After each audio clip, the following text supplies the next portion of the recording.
বঙ্গবন্ধু ভাস্কর্য ভাঙচুর মামলায় 4 আসামি রিমান্ডে, কেন রাষ্ট্রদ্রোহ মামলা নয় হাইকোর্টের রুল। ভাস্কর্য ইস্যু নয় আন্দোলনই মুখ্য বললেন ফখরুল, মুক্তিযুদ্ধ বিরোধীদের পৃষ্ঠপোষক বিএনপি, মন্তব্য ওবায়দুল কাদেরের। প্রকল্প ব্যয় বৃদ্ধির কারণ অনুসন্ধানের নির্দেশ প্রধানমন্ত্রীর, দ্বিতল সড়ক নির্মাণে 2200 কোটি টাকা বরাদ্দ। দোকান উচ্ছেদের রণক্ষেত্র ফুলবাড়িয়া, পুলিশের সঙ্গে সংঘর্ষ, কাঁদানে গ্যাস নিক্ষেপ।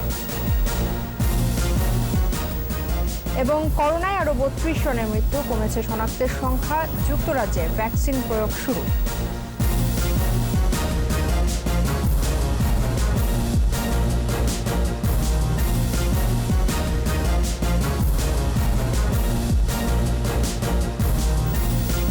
শুনছিলেন ফার্স্ট সিকিউরিটি ইসলামী ব্যাংক লিমিটেড সংবাদ শিরোনাম। আমন্ত্রণ জানাচ্ছি সন্ধ্যা 7টার 21 সংবাদে। আপনাদের সাথে আছেন তাজমিন পাঞ্জাবি। 21 টেলিভিশনের সংবাদ একই সাথে সরাসরি দেখতে পাবেন আমাদের ফেসবুক পেজ www.facebook.com/2124 অনলাইনে। কুষ্টিয়ায় বঙ্গবন্ধুর ভাস্কর্য ভাঙচুরের মামলায় গ্রেফতার 2 মাদ্রাসা ছাত্রকে 5 দিন করে রিমান্ডে নিয়েছে পুলিশ, আর তাদের 2 শিক্ষককে 4 দিন করে রিমান্ডে নেওয়া হয়েছে। মঙ্গলবার শুনানি শেষে senior judicial magistrate Mohammad Enamul Haque তাদের রিমান্ড মঞ্জুর করেন। কুষ্টিয়ার প্রতিনিধি জহুরুল ইসলামকে সাথে নিয়ে বিস্তারিত জানাচ্ছেন দীপু সারওয়ার। শুক্রবার গভীর রাতে কুষ্টিয়ায় জাতির পিতা বঙ্গবন্ধু শেখ মুজিবুর রহমানের নির্মাণাধীন ভাস্কর্য ভাঙচুর করে ইবনে মাসউদ মাদ্রাসার ছাত্র আবু বকর মিঠুন ও সবুজ ইসলাম নাহিদ। আইন শৃঙ্খলা রক্ষাকারী বাহিনী তাদের মদতদাতা হিসেবে মিঠুন ও নাহিদের শিক্ষক আল আমিন ও ইউসুফ আলীকেও শনাক্ত করে। 4 জনকেই গ্রেপ্তার করা হয়। শনিবার এ বিষয়ে কুষ্টিয়া মডেল থানায় বিশেষ ক্ষমতা আইনে মামলা হয়। গ্রেপ্তার 4 জনকে সোমবার আদালতে হাজির করে পুলিশ। 2 শিক্ষককে 7 দিনের এবং 2 ছাত্রকে 10 দিন করে রিমান্ডে নিয়ে জিজ্ঞাসাবাদের আবেদন করা হয়। শুনানির দিন ধার্য ছিল মঙ্গলবার। কড়া নিরাপত্তায় বেলা 11টার দিকে প্রিজন ভ্যানে করে জেলা কারাগার থেকে 4 আসামিকে আদালতে নেওয়া হয়। শুনানিতে অংশ নিয়ে রিমান্ডে নেয়ার যৌক্তিকতা তুলে ধরেন সরকারি কৌঁসুলি। এ সময় আসামিদের পক্ষের কোনো আইনজীবী ছিলেন না। আমরা আদালতকে জানিয়েছি যে সারা বাংলাদেশে আজকে যে প্রেক্ষাপট এবং সারা বাংলাদেশে যে তারা বঙ্গবন্ধুর ভাস্কর্যকে নদীতে নিক্ষেপ করবে যে বলে আস্ফলন দিয়েছে এবং বাংলাদেশে সমস্ত ভাস্কর্য তারা বিনষ্ট করবে বলে যে হুমকি দিয়েছে, তারই একটি অংশ হচ্ছে কুষ্টিয়ায় এই ভাস্কর্য ভাঙা। শুনানি শেষে আদালত পৃথক মেয়াদে 4 আসামির রিমান্ড মঞ্জুর করেন। এই ঘটনায় ছাত্রদের যে 2 জন অ্যারেস্ট হয়েছে, অর্থাৎ ওই ভিডিও ফুটেজে যাদের দেখা গেছে তাদেরকে 5 দিন আর হচ্ছে শিক্ষক 2 জনকে 4 দিনের রিমান্ড মঞ্জুর করেছেন। সরকারি কৌঁসুলি জানান, ভাস্কর্য ভাঙচুরের ঘটনায় গ্রেপ্তার 4 জনের নেপথ্যে আরও যারা আছেন তাদের খুঁজে বের করতে কাজ করছে পুলিশ। দীপু সারওয়ার, 21 টেলিভিশন। জাতির পিতার ভাস্কর্য নিয়ে নৈরাজ্য সৃষ্টিকারীদের বিরুদ্ধে ব্যবস্থা নেওয়ার নির্দেশ দিয়েছেন হাইকোর্ট। একই সঙ্গে ভাস্কর্য, মুরাল, প্রতিকৃতি নিয়ে বিভ্রান্তি দূর করার নির্দেশ দেন আদালত। ভাস্কর্য ভাঙার সাথে জড়িতদের বিরুদ্ধে কেন রাষ্ট্রদ্রোহিতার মামলা হবে না তা জানতে রুলও জারি করেন হাইকোর্ট। বিচারপতি JPM হাসান ও বিচারপতি খায়রুল আলমের বেঞ্চ এই আদেশ দেন। বিস্তারিত শাকির আরজুর রিপোর্টে। কয়েকটি ধর্মভিত্তিক দলের ভাস্কর্য বিরোধী অবস্থান এবং কুষ্টিয়ায় বঙ্গবন্ধুর নির্মাণাধীন ভাস্কর্য ভাঙচুরের প্রতিবাদে সারা দেশে চলছে প্রতিবাদ বিক্ষোভ। এর মধ্যেই সুপ্রিম কোর্টের আইনজীবী উত্তম লাহিড়ী বঙ্গবন্ধুর সকল ভাস্কর্যের নিরাপত্তা চেয়ে রিট করেন। শুনানি শেষে বঙ্গবন্ধুর ভাস্কর্য নিয়ে নৈরাজ্য সৃষ্টিকারীদের বিরুদ্ধে ব্যবস্থা নেওয়ার নির্দেশ দেন আদালত। ভাঙচুরের সাথে জড়িতদের বিরুদ্ধে কেন রাষ্ট্রদ্রোহিতার মামলা করা হবে না তা জানতে চেয়ে রুলও দিয়েছেন হাইকোর্ট। আইন শৃঙ্খলা বাহিনী সহ এবং রেসপন্ডেন্ট যারা রয়েছে স্বরাষ্ট্র মন্ত্রণালয় সহ তাদেরকে নির্দেশনা দেওয়া হয়েছে যারা কালপ্রিটস রয়েছে তাদের বিরুদ্ধে 7 সহ রাষ্ট্রদ্রোহিতা সহ প্রচলিত আইনের ব্যবস্থা গ্রহণ করার জন্য। বঙ্গবন্ধুর ভাস্কর্যের সাথে ধর্মীয় চেতনার কোনো সম্পর্ক নেই। একটি স্বাধীন দেশের জাতির পিতার ভাস্কর্য, প্রতিকৃতি, মোরাল নিয়ে বিভাদ তৈরি কোনোভাবেই কাম্য নয় বলে শুনানিতে তুলে ধরেন আবেদনকারী আইনজীবীরা। বায়তুল মোকাররমের খতিব এবং ইসলামী ফাউন্ডেশন কে নির্দেশনা দেওয়া হয়েছে পোর্ট্রেট, স্কাল্পচার্স এবং মোরাল এবং স্ট্যাচু, এই 4টা বিষয়ে সচেতনতা বৃদ্ধির জন্য গণমাধ্যম সহ সকল মিডিয়াতে যেন এগুলি প্রচার করা হয়। জাতির পিতাকে যদি আমরা প্রোটেক্ট করতে না পারি, তাহলে এই অপশক্তি বাংলাদেশকে ধ্বংসের মুখে নিয়ে যাওয়ার জন্য একটা পায়তারা করছে অনবরত, এবং কুচক্রী মহলদেরকে সেইটার জন্যই আমরা আদালতে দ্বারস্থ হয়েছিলাম। শুনানিতে আইনজীবীরা আরও বলেন, বঙ্গবন্ধু কোনো মনুমেন্টে সীমাবদ্ধ নয়, তিনি স্বাধীনতার প্রতীক। দেশের ঐতিহ্যের যে মনুমেন্টগুলো আছে তা কোনোভাবেই কোনো ধর্মীয় প্রতীকের সঙ্গে সাংঘর্ষিক নয়। শাকের আরজু, 21 টেলিভিশন, ঢাকা। ভাস্কর্য কোনো ইস্যু নয়, গণতন্ত্র ফিরিয়ে আনাই বিএনপির আন্দোলনের ইস্যু বলে জানিয়েছেন বিএনপি মহাসচিব মির্জা ফখরুল ইসলাম আলমগীর। সকালে ঠাকুরগাঁয়ে সাংবাদিকদের একথা বলেন তিনি। ভাস্কর্য ইস্যু নিয়ে গোলযোগের জন্য বিএনপি দায়ী আওয়ামী লীগের এমন অভিযোগের জবাবে বিএনপি মহাসচিব বলেন, আওয়ামী লীগের ভূমিকা ডাবল স্ট্যান্ডার্ড। তিনি বলেন, বিএনপি মৌলবাদে নয়, গণতন্ত্রে বিশ্বাসী। পৌরসভা নির্বাচন প্রশ্নে তিনি বলেন, নির্বাচনের মাধ্যমে ক্ষমতায় পরিবর্তন চায় বিএনপি।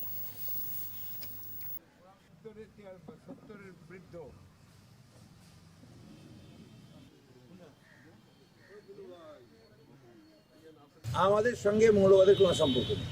আমরা ধর্মীয় স্বাধীনতায় বিশ্বাস করি, আমরা ধর্মান্ধতায় বিশ্বাস করি, আমরা ধর্মীয় স্বাধীনতাতে বিশ্বাস করি। প্রত্যেকের মত বলতে পারবে সেটাতে বিশ্বাস করি।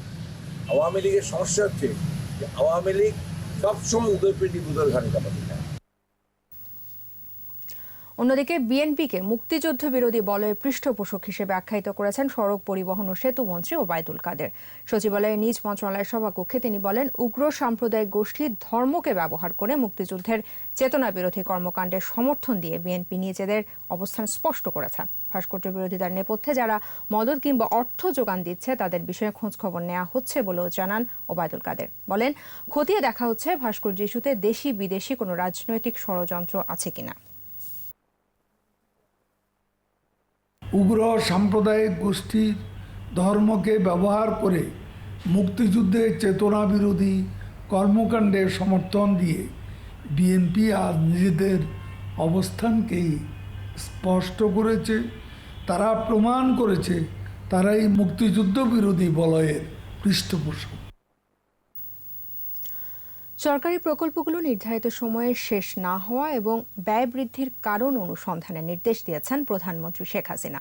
এনইসি সম্মেলন কক্ষে জাতীয় অর্থনৈতিক পরিষদের নির্বাহী কমিটি একনেক বৈঠক শেষে তথ্য জানান পরিকল্পনা কমিশনের সদস্য ডক্টর শামসুল আলম। এদিন 3,500 কোটি টাকার নতুন 2টি এবং সংশোধিত 2টি প্রকল্পের অনুমোদন দেওয়া হয়। বাকিটা জানাচ্ছেন মেহেদী হাসান। শেরেবাংলা নগরের এনইসি সম্মেলন কক্ষে জাতীয় অর্থনৈতিক পরিষদের নির্বাহী কমিটি একনেক বৈঠক। এতে গণভবন থেকে ভার্চুয়ালি যোগ দেন একনেক সভাপতি প্রধানমন্ত্রী শেখ হাসিনা। এদিন কৃষি তথ্য সার্ভিস আধুনিকায়ন ও ডিজিটাল কৃষি তথ্য ও যোগাযোগ শক্তিশালীকরণ প্রকল্প উত্থাপন করা হয়।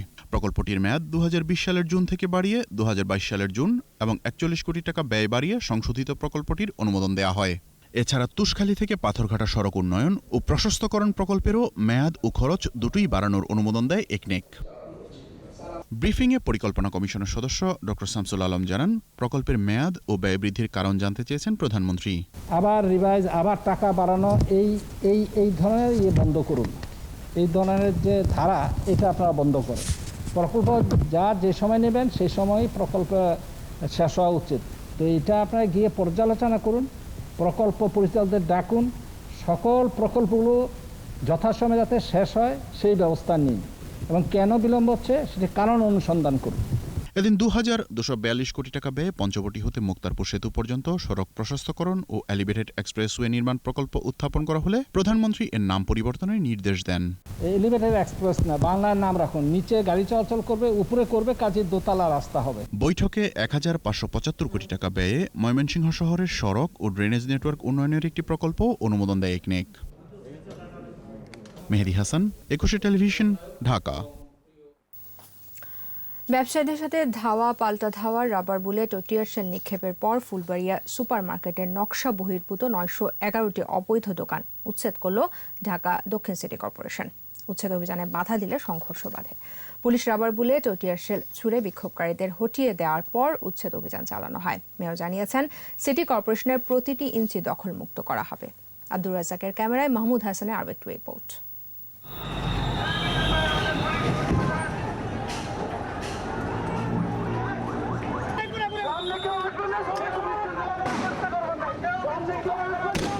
ফুলবাড়িয়া রাজধানী সুপারমার্কেটের অবৈধ দোকান উচ্ছেদ করতে গেলে পুলিশের সাথে বিক্ষোভকারীদের সংঘর্ষ বাধে।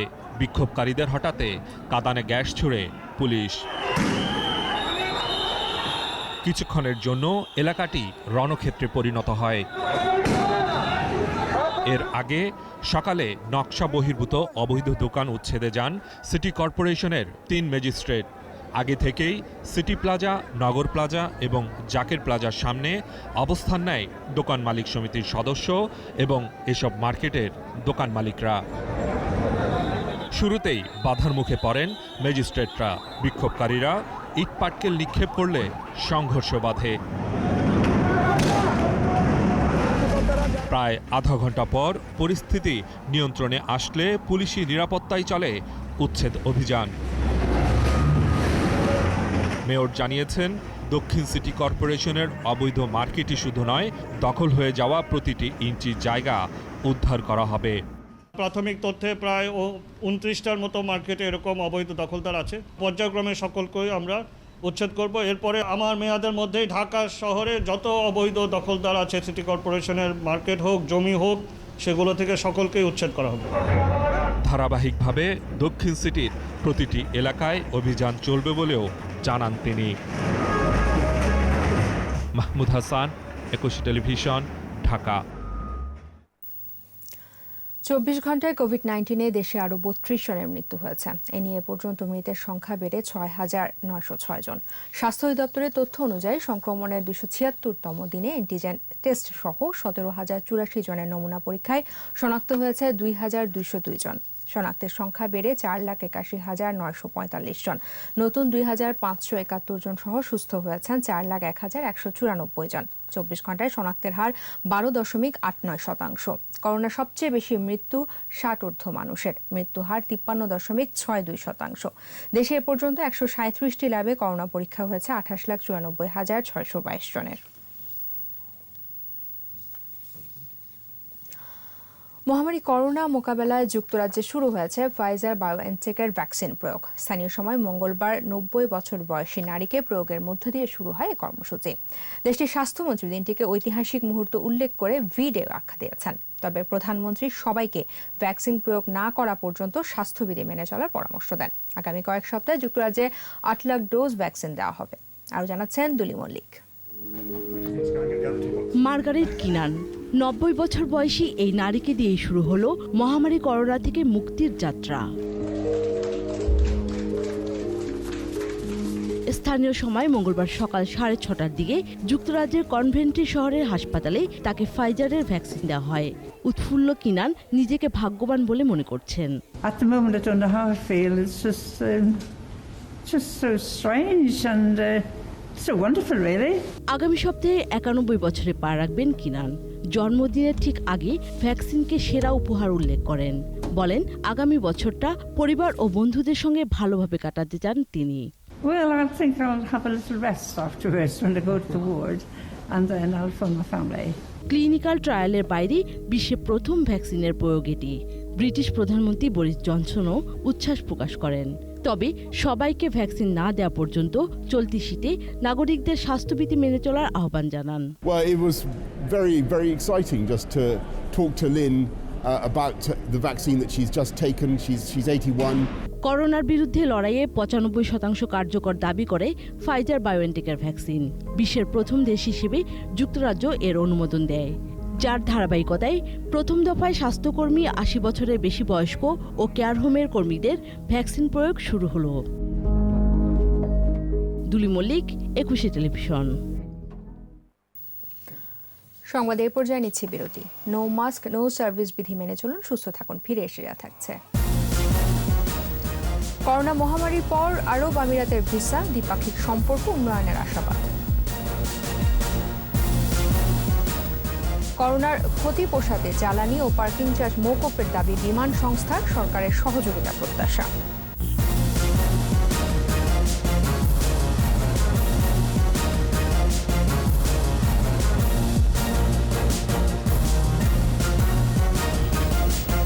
আবার আমন্ত্রণ সন্ধ্যা 7টায় সংবাদে।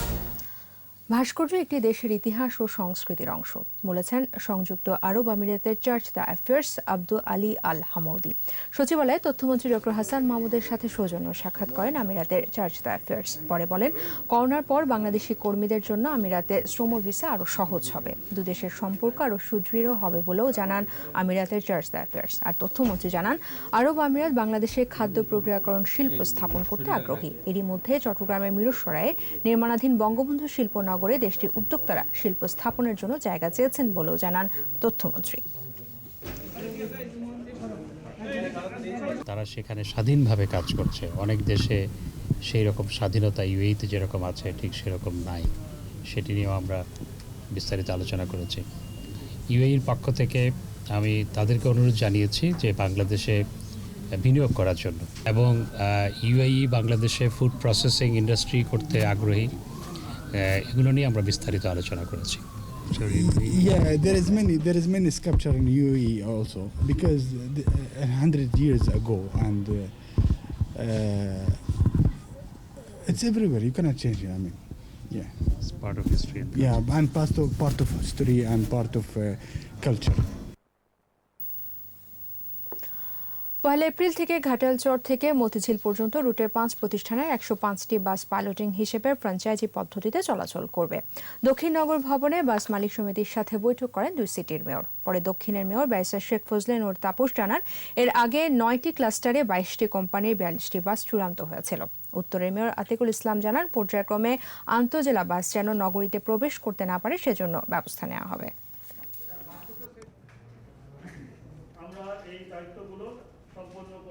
ঘাটারচর থেকে মতিঝিল, সেটাকে আমরা একটা পাইলটিং হিসেবে আমরা নিয়েছি।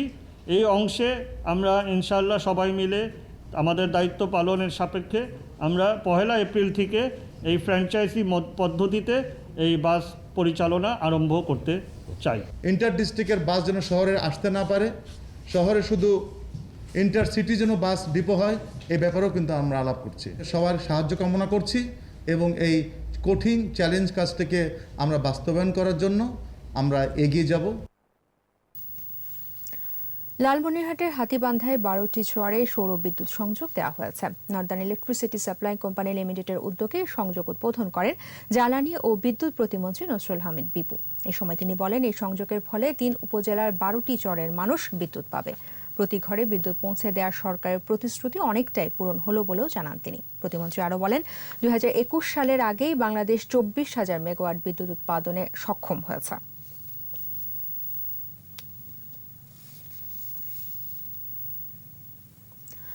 জাতীয় পার্টি কোনো ষড়যন্ত্রের রাজনীতিতে বিশ্বাস করে না উল্লেখ করে জাতীয় পার্টির চেয়ারম্যান গোলাম কাদের বলেন, স্বচ্ছ রাজনীতি করে মানুষের হৃদয় জয় করে নিতে হবে। গাজীপুর থেকে জাতীয় পার্টিতে শতাধিক নেতাকর্মীর যোগদান অনুষ্ঠানে জাতীয় পার্টির চেয়ারম্যান বলেন, দল হিসেবে আওয়ামী লীগ এবং বিএনপির জনগণের প্রত্যাশা পূরণ করতে ব্যর্থ হয়েছে। দেশের মানুষ এখন জাতীয় পার্টির দিকে তাকিয়ে আছে বলেও জানান জিএম কাদের। দলকে শক্তিশালী করতে দলের নেতাকর্মীদের আরও পরিশ্রম করার আহ্বান জানান তিনি।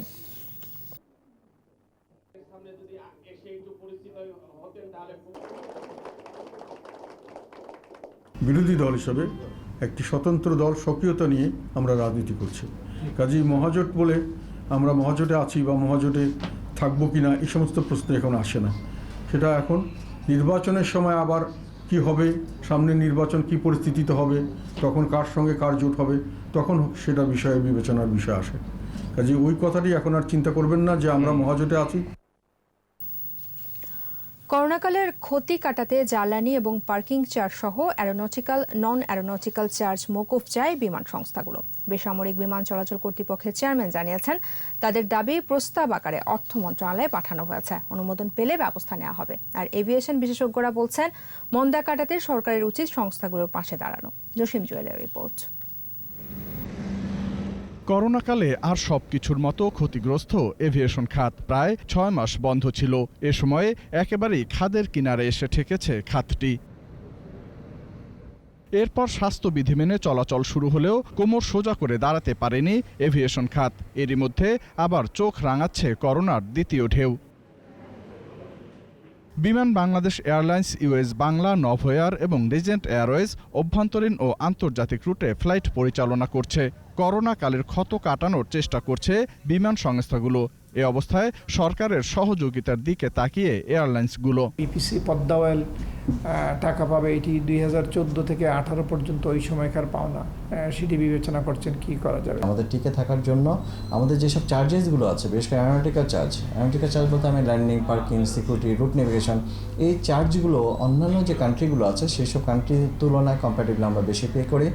এই যে ডিফারেন্সটা আছে, আমরা বলেছিলাম যে এই ডিফারেন্সটা যেন না থাকে। বিমান সংস্থাগুলোর দাবিগুলো সরকার ইতিবাচক হিসেবেই দেখছে বলে জানালেন সিভিল এভিয়েশন চেয়ারম্যান। সিভিল এভিয়েশনের পক্ষ থেকে এবং আমাদের মন্ত্রণালয়ের সহায়তায় আমরা এবং তাদের আবেদনের প্রেক্ষিতে আমরা কিছু তাদের এভিয়েশন এটা অ্যারোনটিক্যাল যে চার্জ আছে, চার্জগুলো কিছু মওকুফ করার জন্য আমরা একটা প্রস্তাবনা পাঠিয়েছি।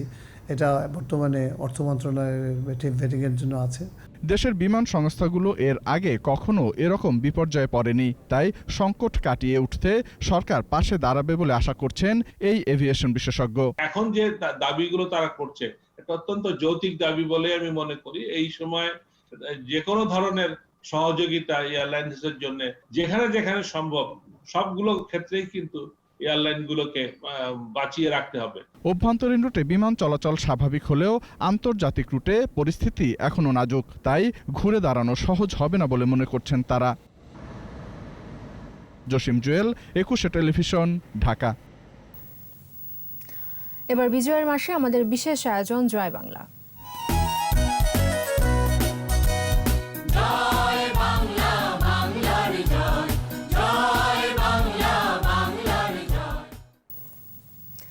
স্বাধীন বাংলা বেতার কেন্দ্রের গান প্রেরণা জুগিয়েছে মুক্তিযোদ্ধাদের। 9 মাস কণ্ঠযোদ্ধাদের গানে উদ্দীপ্ত হয়েছে মুক্তি সেনারা। একের পর এক হামলায় নাস্তানাবুদ হয়েছে হানাদাররা।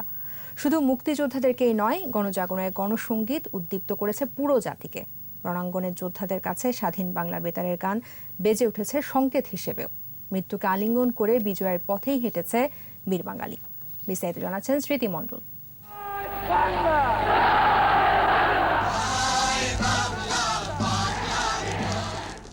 শব্দ, কথা, সুরের ইন্দ্রজালে দেশমাতৃকার বন্দনা। সময়টা 1971। স্বাধীনতাকামী বাঙালি জাতির মনে তো বটেই, দেশের প্রতিটি কোণে ধ্বনিত স্বাধীন বাংলা বেতারের গান, যে গান বুনেছে স্বাধীনতার স্বপ্নবীজ।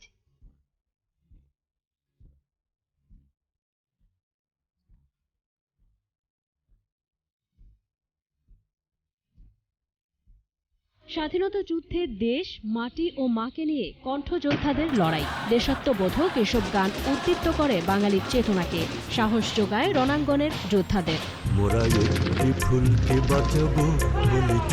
নির্মম অত্যাচার নির্যাতনেও স্বাধীন হওয়ার শপথ বাক্যে অটুট থাকার বিশ্বাসে আত্মপ্রত্যয়ী বাংলার মানুষ।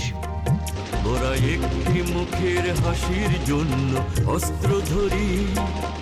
এরকম অসংখ্য গান দেখিয়েছে মুক্তির দিশা। সারা দেশে ছড়িয়ে থাকা মুক্তিযোদ্ধাদের কাছে সংকেত হিসেবেও বাজানো হতো স্বাধীন বাংলা বেতারের গান।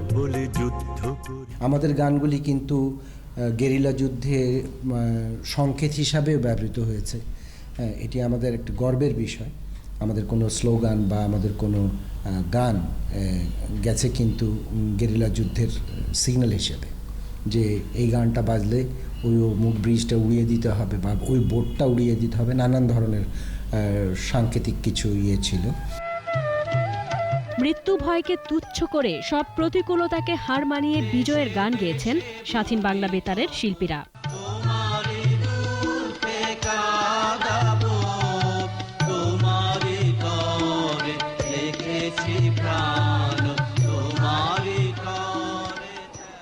স্বাধীন বাংলা বেতার কেন্দ্রে যে সমস্ত নতুন গানগুলি হয়েছিল, আমরা যেগুলি করেছিলাম, তার প্রত্যেকটি কিন্তু অস্ত্রের মতো ধ্বনিত হয়েছে সেই সময়।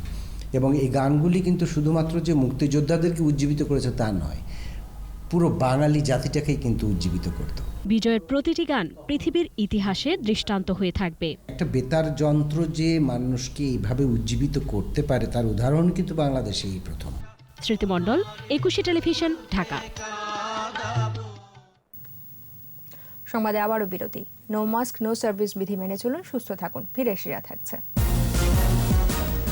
টাঙ্গাইলের ঘাড়িন্দায় ট্রাক কাভার্ড ভ্যানের সংঘর্ষ, 5 জনের প্রাণহানি। নতুন কৃষি আইন বাতিলের দাবিতে ভারত জুড়ে অবরোধ, সড়কে টায়ার জ্বালিয়ে বিক্ষোভ।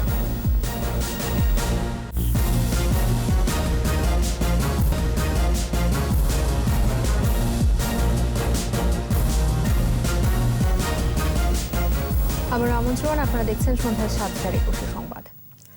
টাঙ্গাইলের ঘারিন্দায় ট্রাক ও কাভার্ড ভ্যানের সংঘর্ষে 5 জন নিহত, 2 জন আহত হয়েছে। ট্রাফিক পুলিশের ইন্সপেক্টর জানান, সকাল 8টার থেকে উত্তরবঙ্গ থেকে ঢাকাগামী একটি ট্রাকের সাথে বিপরীত দিক থেকে আসা একটি কাভার্ড ভ্যানের সংঘর্ষ হয়। ঘটনাস্থলে 4 জন নিহত হয়। আহত 3 জনকে টাঙ্গাইল জেনারেল হাসপাতালে নেওয়া হলে সেখানে মারা যায় একজন।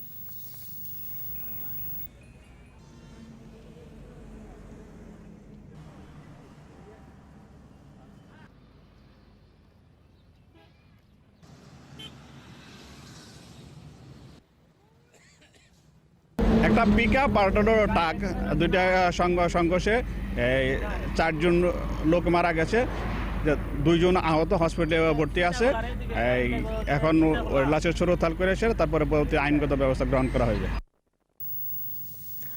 দেশে প্রথমবারের মতো মানুষের মল প্রক্রিয়াকরণের মধ্য দিয়ে কম্পোস্ট সার তৈরি করতে যাচ্ছে গাজীপুর সিটি কর্পোরেশন। সকালে গাজীপুর সিটি কর্পোরেশনের সঙ্গে ওয়ার্ল্ড ব্যাংকের এক চুক্তি স্বাক্ষরিত হয়েছে। সিটি কর্পোরেশনের মেয়র মোহাম্মদ জাহাঙ্গীর আলম ও ওয়ার্ল্ড ব্যাংকের ইন্টারন্যাশনাল ফিনান্সিয়াল কর্পোরেশনসের পক্ষে ফারহান চুক্তি স্বাক্ষর করেন।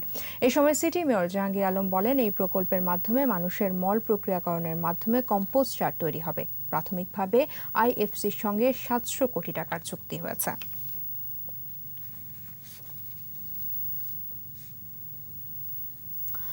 বঙ্গবন্ধুর ভাস্কর্য ভাঙার প্রতিবাদে সমাবেশ এবং বিক্ষোভ করেছে দক্ষিণ সিটির কয়েকটি ওয়ার্ড কাউন্সিলর এবং লালবাগ থানা আওয়ামী লীগ।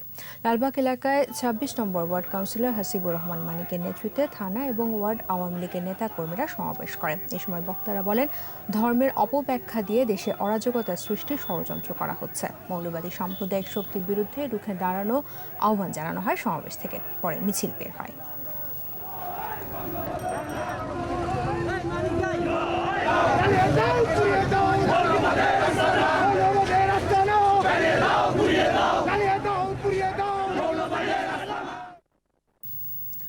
চুয়াডাঙ্গা দর্শনা কেরুজ অ্যান্ড কোম্পানি চিনিকলে 6টি চিনিকল ও রংপুরে 6টি চিনিকল বন্ধের প্রতিবাদে কর্মবিরতি ও প্রতিবাদ সভা করেছে শ্রমিক ও কর্মচারীরা। সকালে দর্শনা কেরুজ ডিস্টিলারি চত্বরে বাংলাদেশ শ্রমিক কর্মচারী ও আখ চাষী ফেডারেশনের উদ্যোগে কর্মবিরতি ও প্রতিবাদ সভা হয়েছে। সভাপতিত্ব করেন দর্শনা কেরুজ অ্যান্ড কোম্পানির শ্রমিক ও কর্মচারী ইউনিয়নের সভাপতি মোহাম্মদ তৈয়ব আলী। রংপুরের শ্যামপুর চিনিকল সহ দেশের 6টি চিনিকল বন্ধের সিদ্ধান্তের প্রতিবাদে বিক্ষোভ করেছে শ্রমিক ও আখ চাষীরা। শ্রমিকরা অভিযোগ করেন, মিল বন্ধ হয়ে গেলে তারা কর্মহীন হয়ে পড়বেন, ফলে পরিবার পরিজন নিয়ে অনাহারে দিন কাটাতে হবে তাদের।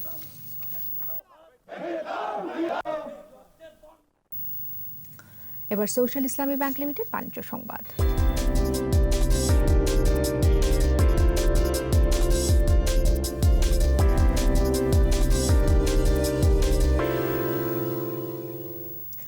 সূচকের নিম্নমুখী প্রবণতায় শেষ হয়েছে দেশের উভয় পুঁজিবাজার, কমেছে লেনদেনের পরিমাণও। মঙ্গলবার ডিএসইতে লেনদেন হওয়া 355টি প্রতিষ্ঠানের মধ্যে দর বেড়েছে 127টির, কমেছে 136টির, আর অপরিবর্তিত ছিল 92টির দর। ডিএসইর প্রধান সূচক ডিএসই এক্স 3 পয়েন্ট কমে উঠে আসে 5049 পয়েন্টে। দিন শেষে ডিএসইতে লেনদেনের পরিমাণ দাঁড়ায় 719 কোটি 59 লাখ টাকা। সূচক কমেছে সিএসসিতেও। সিএসসিতে লেনদেন হওয়া 259টি প্রতিষ্ঠানের মধ্যে দর বেড়েছে 95টির, কমেছে 105টির, আর বদলায়নি 60টির দর। আর সিএসসিতে লেনদেন হয়েছে 32 কোটি 22 লাখ টাকার শেয়ার ও মিউচুয়াল ফান্ড। করোনার পর ফেডারেশন কাপ নিয়ে মাঠে গড়াচ্ছে ঢাকার ক্লাবগুলোর প্রতিযোগিতামূলক টুর্নামেন্ট। আগামী 22 ডিসেম্বর শুরু হবে এই প্রতিযোগিতা। দুপুরে বাফুফে কার্যালয়ের সংবাদ সম্মেলনে তথ্য জানানো হয়। অনুষ্ঠানে উপস্থিত ছিলেন বাফুফের সিনিয়র সহ সভাপতি ও প্রফেশনাল লিগ ম্যানেজমেন্ট কমিটির চেয়ারম্যান আব্দুস সালাম মুর্শেদি, সাধারণ সম্পাদক আবু নাইম সোহাগ সহ অন্যরা। এবার করোনার কারণে টুর্নামেন্ট শুরুর আগেই প্রত্যেক ক্লাব ফুটবলারদের কোভিড পরীক্ষা করা হবে সংবাদ সম্মেলনে জানানো হয়। এছাড়া প্রতিযোগিতা চলাকালীন সময়ে স্বাস্থ্যবিধি মানতে সবাইকে সচেতন করা হবে বলেও জানান আয়োজকরা। প্রত্যেক ক্লাবকে অংশগ্রহণ ফি এবং চ্যাম্পিয়ন ও রানার্স আপ দলের জন্য ট্রফি ছাড়াও রয়েছে প্রাইজ মানি।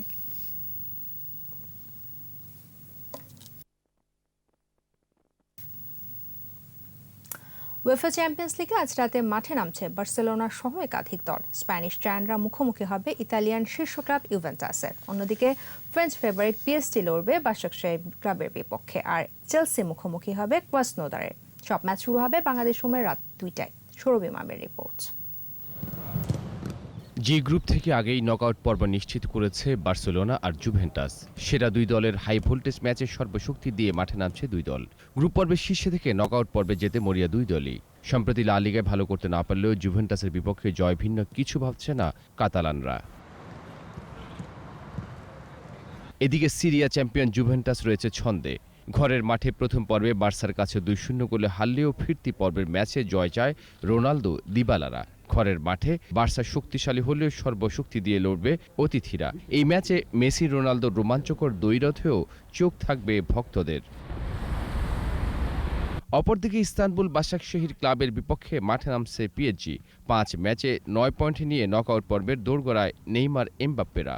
আর পিএসজিকে হারিয়ে চমক দেখাতে চায় বাসাকশাহীর। দিনের অন্য ম্যাচে লাইপজিগ লড়বে ম্যান ইউর বিপক্ষে। দুই দলই সমশক্তির দল হওয়ায় হাড্ডাহাড্ডি লড়াইয়ের প্রত্যাশায় সমর্থকরা। উভয় দলেরই রয়েছে নকআউট পর্বে যাওয়ার।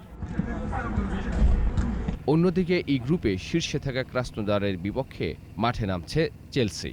প্রথম পর্বের ম্যাচে রুশ ক্লাবকে 4-0 গোলে উড়িয়ে দিয়েছিল অল ব্লুজরা। সেই ধারাবাহিকতায় এই ম্যাচেও জয়ের ব্যাপারে আত্মবিশ্বাসী ল্যাম্পার্টের দল। তবে সাফল্য পেতে নিজেদের সর্বোচ্চ দিতে চায় ক্রাসনোদারও। সৌরভ ইমাম, 21 টেলিভিশন। এর সাথে শেষ করব সন্ধ্যা 7টার 21 সংবাদ। যাবার আগে ফার্স্ট সিকিউরিটি ইসলামী ব্যাংক লিমিটেড সংবাদ শিরোনামগুলো জানাবো আরও একবার। বঙ্গবন্ধুর ভাস্কর্য ভাঙচুর মামলায় 4 আসামি রিমান্ডে, কেন রাষ্ট্রদ্রোহ মামলা নয় হাইকোর্টের রুল। ভাস্কর্য ইস্যু নয় আন্দোলনই মুখ্য বললেন ফখরুল। মুক্তিযুদ্ধ বিরোধীদের পৃষ্ঠপোষক বিএনপি, মন্তব্য ওবায়দুল কাদেরের। প্রকল্প ব্যয় বৃদ্ধির কারণ অনুসন্ধানের নির্দেশ প্রধানমন্ত্রীর। দ্বিতল সড়ক নির্মাণে 2200 কোটি টাকা বরাদ্দ। দোকান উচ্ছেদের রণক্ষেত্র ফুলবাড়িয়া, পুলিশের সঙ্গে সংঘর্ষ, কাঁদানে গ্যাস নিক্ষেপ। এবং করোনায় আরও 32 জনের মৃত্যু, কমেছে শনাক্তের সংখ্যা। যুক্তরাজ্যে ভ্যাকসিন প্রয়োগ শুরু।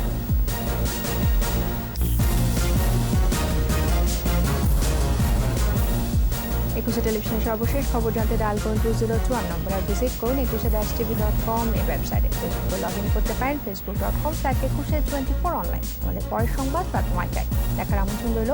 স্বাস্থ্যবিধি মেনে চলুন, সুস্থ থাকুন। সবাইকে ধন্যবাদ।